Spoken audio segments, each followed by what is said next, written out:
Hey everybody, welcome to the December edition of the Trust Technology Trust Tech Chat. We're trying a little bit of different format, so we would appreciate it if you let us know in the comments what you think of this. We're going to be changing it up every now and then. Got some fancy mics, just trying a few different goofy things, but It's a having different fun. feel being next to you. So, Yeah, instead of behind a screen. yeah, So the topic for this month is going to be contract statuses. I know a couple of the last episodes we talked about planning for the next year, 2025.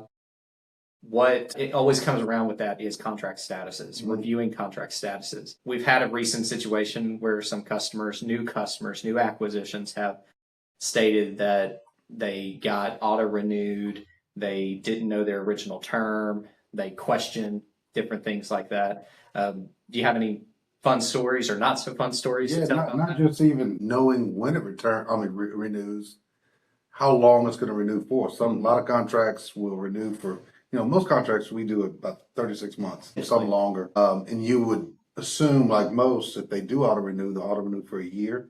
But we had one here just recently that we found out we thought auto renewed for a year and it auto renewed for another 36 months. Yeah. So we got like April, May, or something like that. It didn't hurt us too bad, but Well, the good thing is the ETF wasn't bad on that. correct, Why don't correct. you tell people what ETF stands for? ETF is early termination fee, and that typically can range from some, at the worst, it can be the entire month's value, or it can be a percentage of that month's value. Usually it's a percentage, and that kind of the longer into the contract you are, the less you owe to get out early. And sometimes we see that it's 100%. It's whatever you owe all the way through the contract. We try to find that stuff out for customers on the front end as they sign an agreement with the carrier. We want to make sure they understand all the implications of that contract.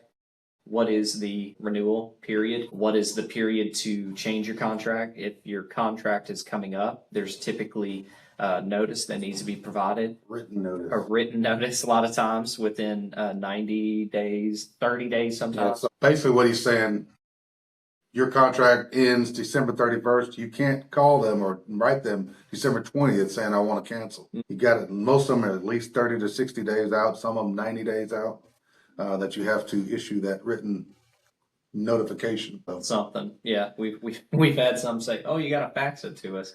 They make it as difficult as possible. And then we got a lot. We have some customers, we just had this happen 2 weeks ago. We have customers that are really into where their contracts are. We had one reach out to us saying that thought our contract was about to end Yeah. or just ended. We did a little digging and found out it's next year. She was a year early, but it's good to see that the customer is checking into that and concerned about those contract dates. And there's a couple of reasons things like that can happen. Some customers will use a contract management software. If they have a larger organization, they have a lot of contracts they need to watch, they can use software like that.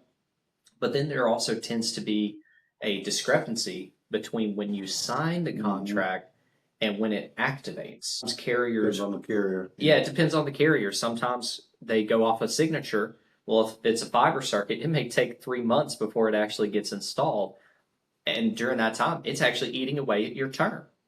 Others wait till activation. So there's always a little bit of grace within that, knowing what supplier you work with, using us to help educate you on what supplier you work with, to know those intricacies is, almost what we do. Yep, It is the biggest value add that we have. We've done this a few times. A little bit, yeah. And I think the other one is when carriers get creative with promos. So Yeah. the free month. Yeah, that's one that, I tell everybody I'm not a sales guy. I work on the operations side, and so the free month thing always threw me Yeah. off. It's not always the case, but a lot of times when you hear a free month on a 36-month contract, what they've actually done is made it a 37-month contract and gave you the first month free. Where that it really is not a hang up. It's usually a good thing, especially when the way we just talked about disconnections. So that way you won't get a double bill, because ending a contract and starting a new one, typically you're going to have a month, maybe 2 months of overlap of bill. That prevents that, well, helps prevent that in a lot of cases. What would be a reason for having an overlap like that? Well, because like we said, your contract ends in December.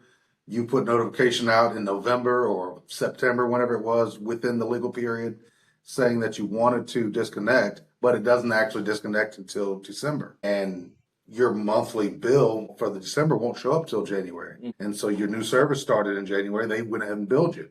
And so now you've got a contract from the other, like your last bill from the old, your new bill from the new one. And sometimes maybe your contract was done, the dates were done, but let's say it's a PRI or a POTS line, there could be some long distance charges, things like that, that were tabulated later and then ended up on A usage base.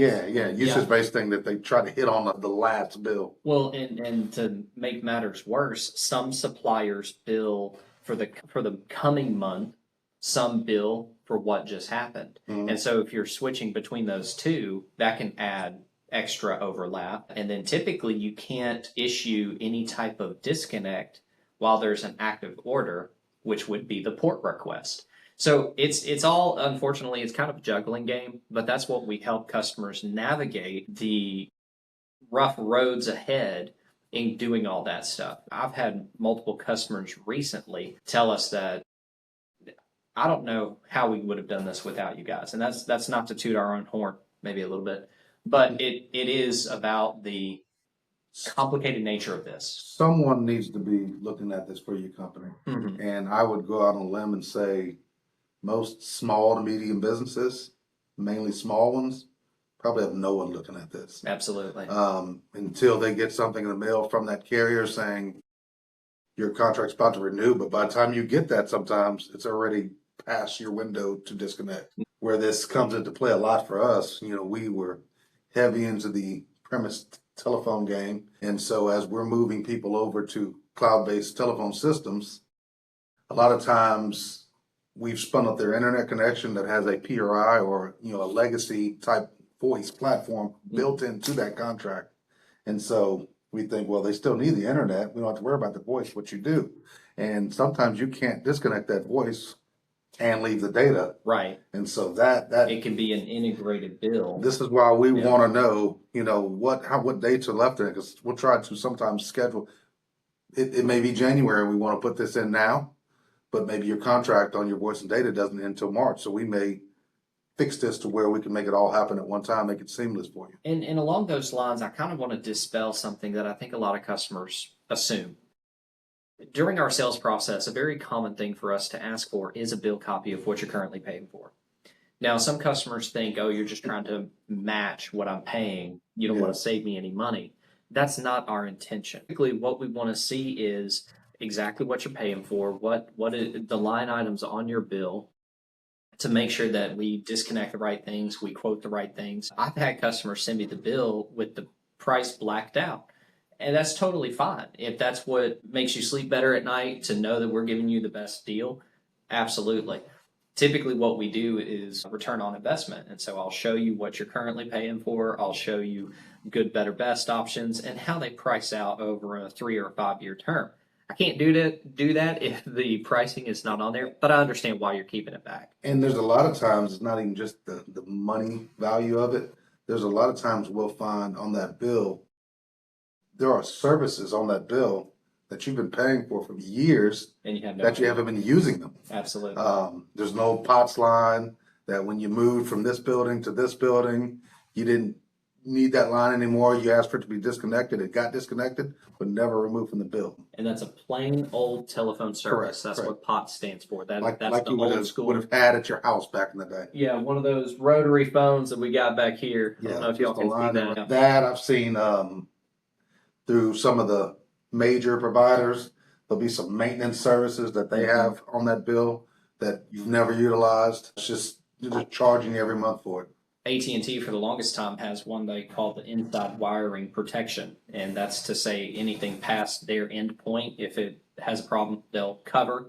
It's just a legacy service, and sometimes you'll disconnect the POTS line, the analog line, and they'll still bill for the inside wire. So just doing an assessment on that. I know we keep harping on that. It's kind of been a theme for the last couple of episodes, but it's important. It is the lifeblood of your business, and we treat it just like the lifeblood of our business. Any closing thoughts? Get someone someone in your company, look at these contracts. You need help with that, reach out to us, reach out to a company like us. Someone needs to be looking at this. Yeah, absolutely.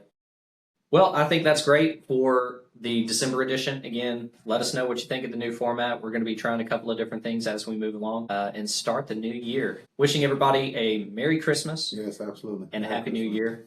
We'll see you in 2025.